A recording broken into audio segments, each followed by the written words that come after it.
Breaking news coming out of Washington, D.C. For the first time in American history, Congress has referred a former president of the United States to the Department of Justice for criminal prosecution.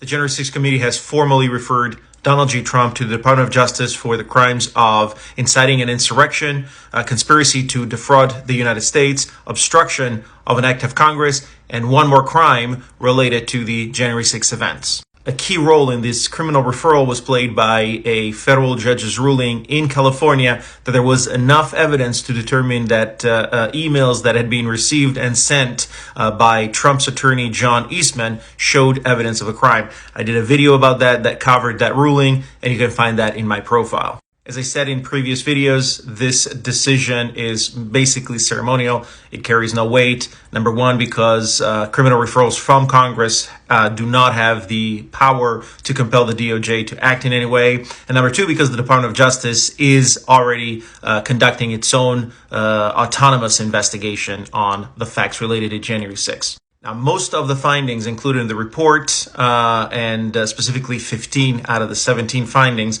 center around Trump's role in the events of January 6th.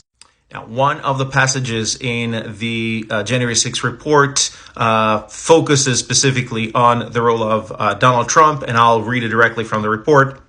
It reads, "The central cause of January 6th was one man, former President Donald Trump, who many others followed. None of the events of January 6th would have happened without him." Now, one of the things that the report also does is puts into question the candor, the honesty of some of the witnesses, singling out three in particular. One is Ivanka Trump, the other one is Secret Service agent Anthony Ornato, and a former White House press secretary under Donald Trump, Kayleigh McEnerney.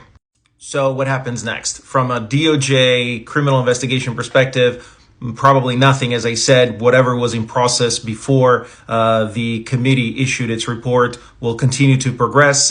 But I think that one of the things that can come out of this that would be a great step forward, especially considering that this was a nonpartisan committee, is Congress can take key steps to make sure that they enact legislation that would make it more clearly and easily enforceable the 14th Amendment's provision that prohibit insurrectionists from running for office and taking office.